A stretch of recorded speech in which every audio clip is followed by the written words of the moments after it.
Father B, it's a pleasure to be with you. Abie, I haven't had a meeting with you that hasn't been a pleasure. But this is a little unusual. Well, you know what I was thinking? When you and I are in heaven together, and Window seats? And God is... Window seats? Window Okay. seats, by all means. And God is laughing with us. People will be looking at this thing and saying, how did those two guys ever get together? And, it's grace. Everything is grace. I remember when I first heard of you, you were over at a wonderful university across town, and you were at the Hebrew... Wait. You're allowed to mention the name University of Cincinnati? Well, I'm not ashamed to mention it since I took classes there, but I didn't want to give them any free publicity. No, when you were over there at the University of Cincinnati at that wonderful school, I remember coming over to the Center for Jewish Students, and that was my first time of meeting with you, and I was impressed by a number of things. The first thing I was impressed by was your welcoming and your hospitality. And then of a sudden, all my fears of saying, what am I going to say to this wonderful rabbi and not look too stupid, disappeared. And I didn't care if I looked stupid because it didn't make any difference to you. No, that was wonderful. And then when you came here, I was delighted that you came here for any number of reasons. I could say, well, you bring a religious leadership presence of the Jewish faith, and that's fine. That's wonderful. That's true. But the better thing was, or for me, is just what I spotted over the first time I met you was a man of deep humanity. And I thought, that will be wonderful. Since in my tradition, I believe God became human, and so however you want to explain that or live that, I saw that in you. And so that began it all for me. Well, as Father Graham likes to say, we're both in sales, not management. But one of the beauties, I think, of being on this campus is knowing that everywhere that I step, everywhere that I enter into, Father B has opened that door before and welcomed everybody with the words, "Good morning, Saint. How are you, Saint?" And for me to see that, and to put it mildly, I didn't see it at the other university. Well, see, then the great thing about that is, see what I believe in deep in my heart.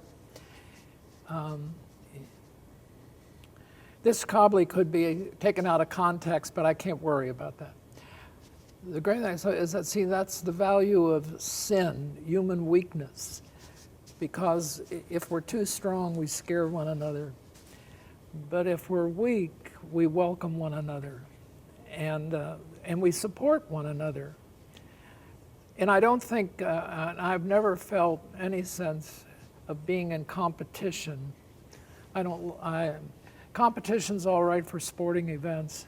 It's a terrible thing for human relationships. And, I got certain gifts that I bring, and I'm grateful for them.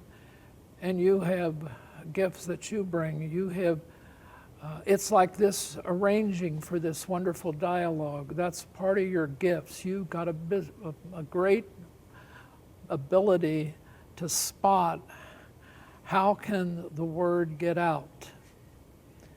And you go with it, and it works. The word, though, that propels the two of us, and of course I'm honored to be in your company, but the word that propels the two of us is love. When you walk into any place, into any relationship, the love quotient just goes up. And anybody else who comes in after that feels it in the presence of individuals, in the presence of any program, in the presence of any hall at this university. And I love the fact that the two of us walking together on campus, we'd be hard-pressed to have anybody walk by and not get a hello, Saint, from you and a hug from me. You know, that's wonderful you say about love, because I don't have any hair. That's because I love so much. I don't get that one. And it really, it is. It's like, you're a married man and you have children, and you know what it costs to be a father, to be a husband, to have children. We can talk beautifully about that when you're celibate, but when you're living it, you can talk at a level that we can never speak about. And real love is painful. I joke about it because, God has given me a great grace to love college kids. I just love them. All the stupid stuff they do doesn't bother me. It's like, if you listen to them and you don't judge them. I got this saying: name, claim, and don't judge. Name it, claim it. Don't explain it away. Don't rationalize it. Just name it and claim it, and then deal with it. And if you do that, then you grow into be a good woman, a good man. You grow into be a good person, and you get some wisdom. And when I was here, I did stupid things. I sometimes hope nobody knows some of the things I did. That was before Facebook, so I think you're pretty safe. Yeah, well, I don't want a thing to do with Facebook. My God, they might find out my past. I don't want that at all. But what I do want is that people, and you want the same thing. What we both want, I think, is we want people to be themselves around us. That nobody has to put up a front. Nobody has to be frightened to say, this happened to me or I did this. That there's a welcoming and a willingness to name it and claim it. And where do we go from here? How do we get life out of this? We've been so lucky working in the academic world. Is just not for the faint of heart. I mean, that's certainly true. No 2 days, no 2 hours are ever the same, and we both get our batteries recharged when our students walk into our lives. I mean, if I sat in my office, if I sat in meetings all day long, if I was with administrators or other faculty, I think I would come home drained at night, but drained from not having had my battery charged. Every single student who I see, who you embrace, just really makes it all worthwhile. When we walk through this campus, we see the future of the American world. There's no question about it.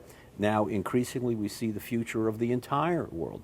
We don't know what it'll look like, but we know when we're looking at that 18 and 19-year-old, we are looking at our future. And it's so wonderful. Yeah, the thing that I think we both understand is if you were to say, well, what is your ministry, Al Bischoff, or what is your ministry, Abie? It's bridge building. It's building trust. It's listening. I'll tell this story because it came at a time when these beheadings by these extreme, I don't want to call them Muslim groups because I don't think they are. They're just hateful people, and chopping off an American's head or something, And I was sitting in the cafeteria, and this young man came up to me, and I was by myself, and he said, "Do you mind if I sit with you?" And I said, "Oh, that'd be neat. Sit down." So I said, "What's your name?" And he mentioned it, and I have a hard time with my ear at times, and I said, "Would you spell that for me?" I said, "I just didn't get it." And he said, "Oh, it's like Muhammad Ali. It's Ali." I said, "Oh." So we got talking. He told me he was Muslim, and I said, tell me a little bit about that. I said, I know you pray 7 times a day, and then he mentioned Five times five times a day. Well, that just shows you Jesuits like to exaggerate. I said, I said, and I said, it's over in your place, your mosque is attached to Hussman. And then he mentioned your name, and he said, well, Rabbi Abie was instrumental in getting that for us. And I said, well, that sounds like Abie, that's wonderful.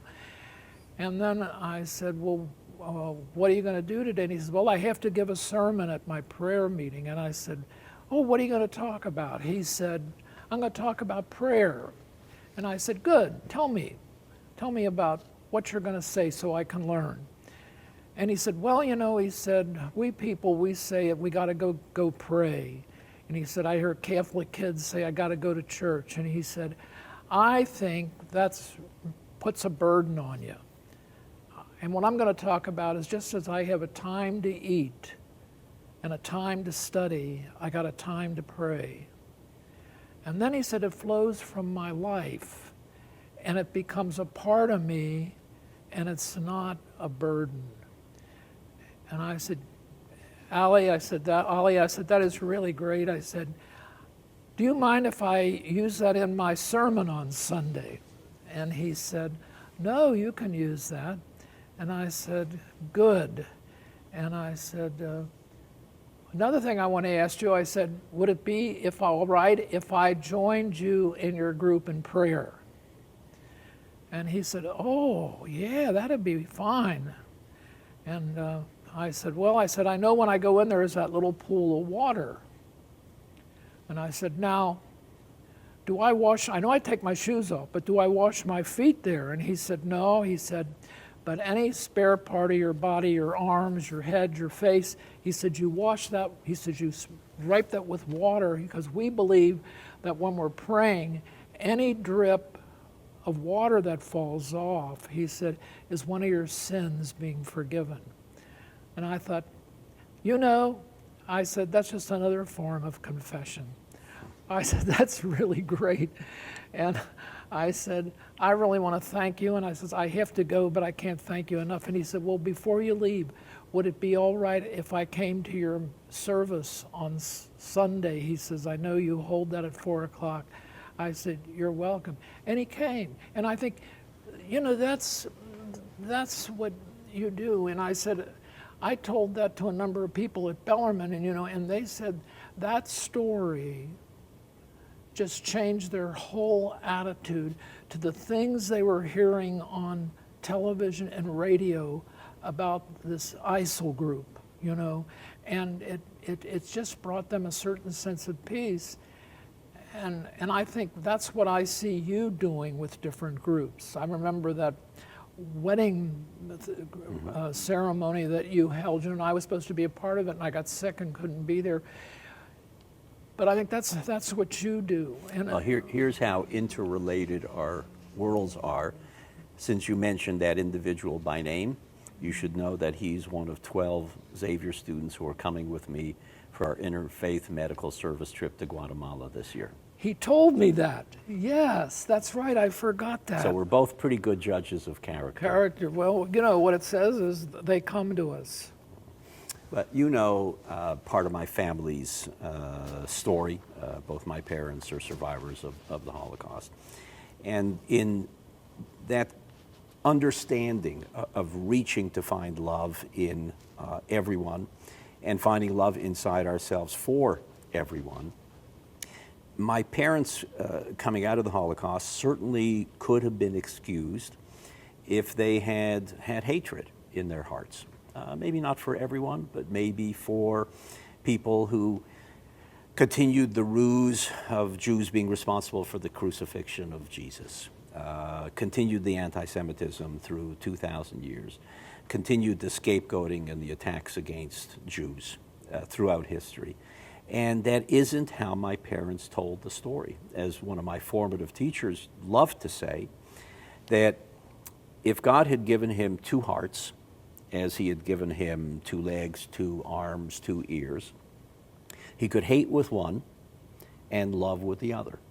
But God just gave him one heart, and he chooses to use it for love. And I think the conversations that we have, and sometimes we deal with very difficult things in our own lives and in what we've experienced in our life's journey, we both come out of that saying we have one heart and we're choosing to use it for love. And that's incredible, and that's why it's so easy to be in love with you. Well, thank you. That's very kind, and it's more than kind. I know it's real from you, and I thank you for that. I don't know where this came from. Maybe this doesn't follow logically, but you know me enough to know that I'm not too logical. So what I'm thinking is,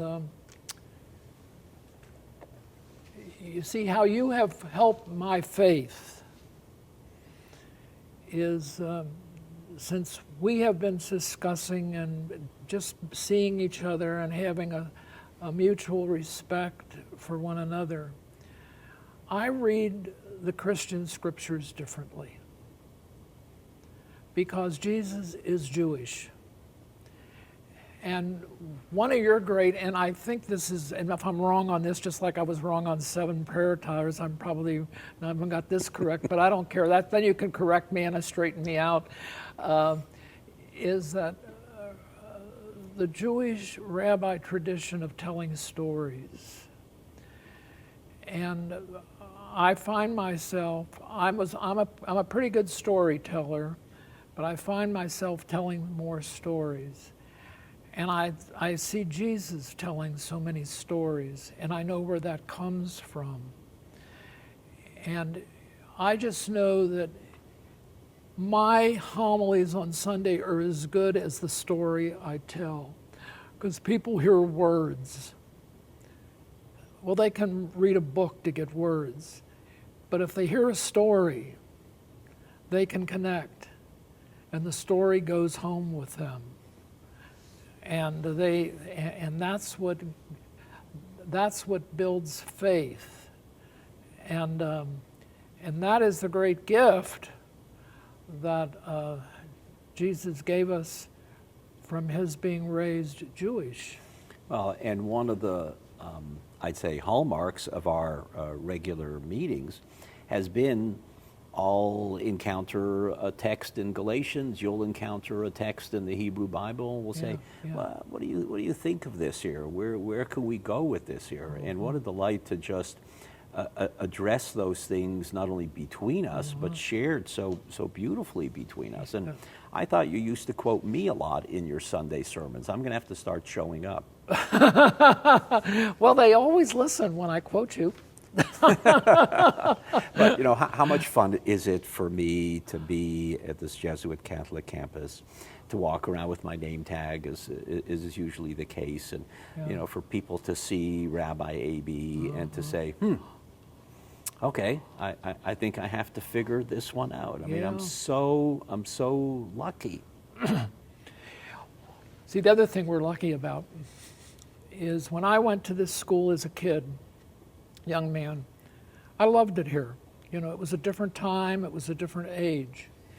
And, if we had there were about 2,200 men there, if we had 1 or 2 non-Catholic students, that was unusual, I have to honestly say I never met one, or met a Jewish student or a Christian other than Catholic.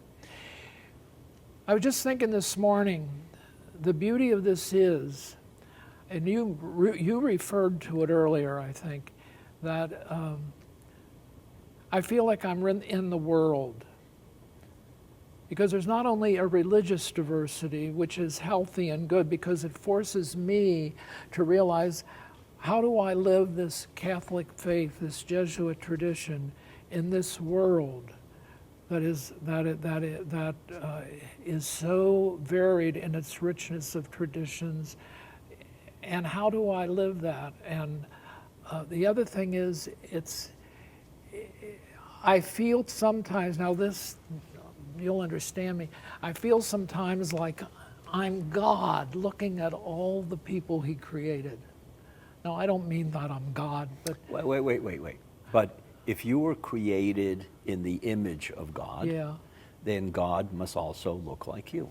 Well, yeah, well, that's true. So it's close. Yeah. You know, so anyway, you know, that's its wonder. I could never go back to an all-Catholic setting. I would find something, I would be lonely. There would be something missing for me. I think I'm a better Jesuit. I think I'm a more faithful Catholic because I'm in this setting. And you get challenged in different ways. And when I take challenge, I don't mean people are nasty or anything. They aren't. It's just that you see your eyes, you see things you never saw before. You become less blind. The Quran references in one of the surahs that God says, had I wanted to create the world all the same in one faith, I could have done that. I mean, certainly we understand that from Christian Catholic teaching, we understand it from Jewish teaching as well. But Allah, God, responds by saying, rather, I chose to put diversity into this world and different faiths so that you could compete in the performance of good deeds. Yeah, well, see, that kind of competition I'm all for. Exactly right, exactly right. You know how you have that. Now, one of the funnier moments, though I know this brought you a little bit of pain, was when you collapsed and you had hurt your head. Oh. Remember that story? Yeah, I'll do the ambulance, but you can set it up. Well, I had just come back from making a retreat out at Milford, and I parked my car over in the Hussman parking lot, and I was carrying a number of things. And there's a little slant going up to the door of Hussman from the parking lot. And I had been given a beautiful prayer from this religious sister, Ann Kavanaugh, that directed my retreat. And it fell out and fell on the ground, so I reached over to get it. And I lost my balance and came down and hit my head on the curb. And all of a sudden, blood is pouring out all over. Well, I thought, oh, I won't say what I really said. I'll just say, oh, darn it. I thought, well, I better get in. And first thing I'm thinking of is when I was a kid, and my mother brought me to get shoes at Jack Marmer, this wonderful Jewish man that had his business across from my dad, get shoes at his shoe store. Marmer Shoes, Marmer distinguished Shoes. name in the Jewish community. So I thought, she always said to me, be sure you have a pair of socks on that doesn't have a hole in them, so we don't look bad. All I could think of is, I got to take a shower and get all this blood off of me before I go to the hospital so I don't look bad, which I did do, and then put a rag over my head. Anyway, I finally ended up over in the Center for Faith and Justice, and the police came, and then the ambulance came to take me to the hospital. And then my staff and students were all standing in the hallway watching to see who was being taken out on a stretcher. And I said, you know what, if you could be helpful medically to this situation, then offer your help. But just don't stand there and gawk at somebody, whoever that is. I mean, the medics will take care of that person. Yeah. And that was it. I mean, they were a little upset, I think, because I stopped the fun and made them come back into the office. Yeah. And then word came out that it was you. Well, when I heard it was Al, forget it, I'm not following my own advice. And so I hightailed out of my office, scrammed outside, and saw the ambulance right next to the scales of justice. And I just instinctively went right to the ambulance, knocked on the door, and the guy, the EMT, is looking at me like, you don't get into an ambulance. And I said, no, I'm Rabbi Abie, and I need to see Father Al. And he opened up the door, and I came in, and I said to you that, that I was present. And your words, remember what you said?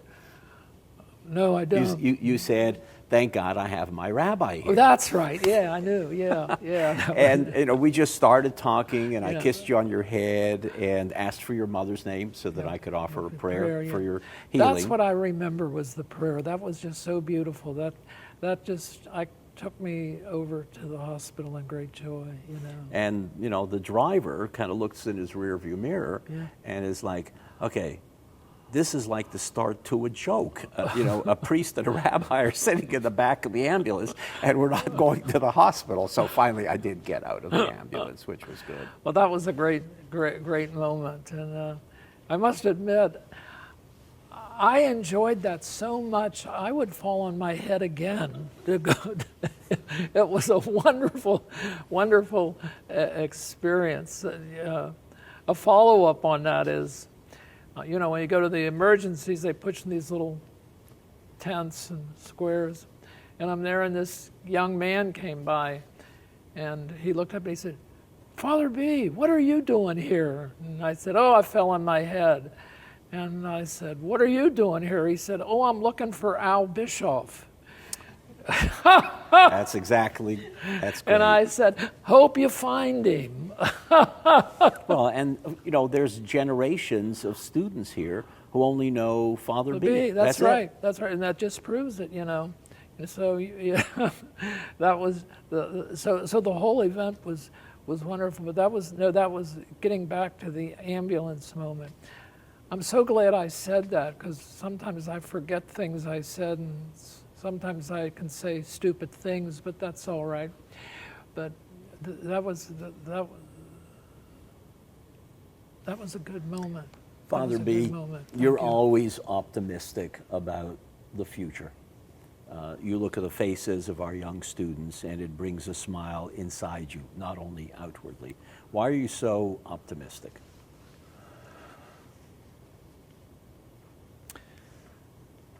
I'm optimistic because I really believe that God loves each of us dearly, and God's love is going to win. And the scriptures, whether it's the Hebrew scriptures or the Christian scriptures, you're always dealing with a certain tension between good and evil. But if you spend time with them, good always wins out. You can pick out anybody. There was a time in the 30s and early 40s when Hitler looked like he was going to win and this was the end. He's not around. What he stood for has been so challenged. It took us into a whole new way, and it took us in a whole new way of Christians looking at their relationship with Jewish people. And things might not be perfect, but my God, they're so much better. You mentioned that whole new relation. We're coming up on the 50th anniversary of Nostra Aetate. And I think I've shared this with you, that exhibit that Bill Magis, James Buchanan, and I co-created, A Blessing to One Another, Pope John Paul II, the Jewish people. We now have a date for its opening at the Vatican. Oh, that's wonderful. On September 17th, 2015, we open literally at the Vatican Museum, and we will be on exhibit in Rome through the 50th anniversary of Nostra Aetate. Oh, that is great news. Congratulations, that's wonderful. I mean, it is really incredible that we could go from this story of a young Jewish boy and a young Catholic boy growing up together in Wadowice, Poland. One, of course, becomes the Pope John Paul II, the other Jerzy Kluger, who remains a lifelong friend. And it takes our coming together at Xavier University, creating this little exhibit, and it's unfathomable that a child of Holocaust survivors could be part of an exhibit that's opening at the Vatican. Nobody could ever have imagined this in the Church's history. See, that gets back to your question: why do I have hope? because it's all what you're looking for. And I just see good. Now, I'm not saying there isn't evil and we don't have to face that. But you don't face evil with any sense of eradicating it unless you know good and the power of good. And then I think, and that's where I think we have to focus on, and we got to keep your feet on the ground. You got to be in both worlds. But where do you focus? You focus on good. Our students have hard lives. Oh, yeah. They have hard lives. Their parents, some of their parents have done terrible, terrible things to them. Some of their parents are not around to be of comfort, to support them, to love them. We trip into these young people, and I think we do place some of those seeds of love into their lives. Oh, there's no doubt about it. No doubt about it. And the thing that I find out is, if a student comes to me that's been in some kind of serious trouble or hope, the first thing that I tell them after I find out what it is, say, well, let's begin here. You are not a bad person. Now I want you to say that after me. I am not a bad person. Let's begin with that. If you can't begin with that, I can't be of any help to you. And then, okay, now we named it, we claimed it. Now, how are we going to bring good out of this? Where do we go from here? And so that's what I mean, you got to focus on the good, How has Xavier changed over the years? You mentioned the global outlook, the internationalization, presence of different faiths, women being here. Anything else? Well, when I was at Xavier, it was like a family. It was just like a little family school. And it did some wonderful things. I got a great classical education. Today, Xavier is much more professional. It's, and that doesn't mean it's better or it's worse. It's just what it is. And of course, it's much more reflects the world. My education prepared me to live in a Catholic world because that's what we lived in. I grew up on the Holy Hill, Price Hill. There were 30 families on our street. There was Jack Marmer. We had one Jewish family. We had two Protestant families. And I remember the one Protestant family telling my mother they were moving to Westwood because it was too Catholic. They couldn't stand it. But this, Xavier is, it's alive, and it's doing its best to prepare you to live in a totally different world that, like with anything, it might have taken 5 or 6 days to hear what was happening in other parts of the world. You can hear that within a minute.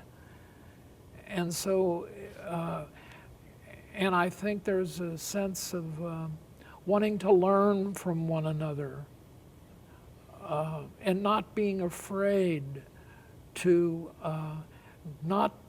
it's not defending your tradition, but it's not being afraid to listen to other traditions, to find your tradition, to find yourself. And that has been the moniker of my work at the Center for Interfaith Community Engagement, and that is to take our young people, faculty, staff included, from tolerance of the other to celebration of the other. And from those first moments of watching you here at this university, your encounter with everybody and their proclamation as a saint, there was no question in my mind that you lived totally the celebration of the other. And I love you for it, and I know that initially I didn't know exactly what to call you, and so I called you Master Saint.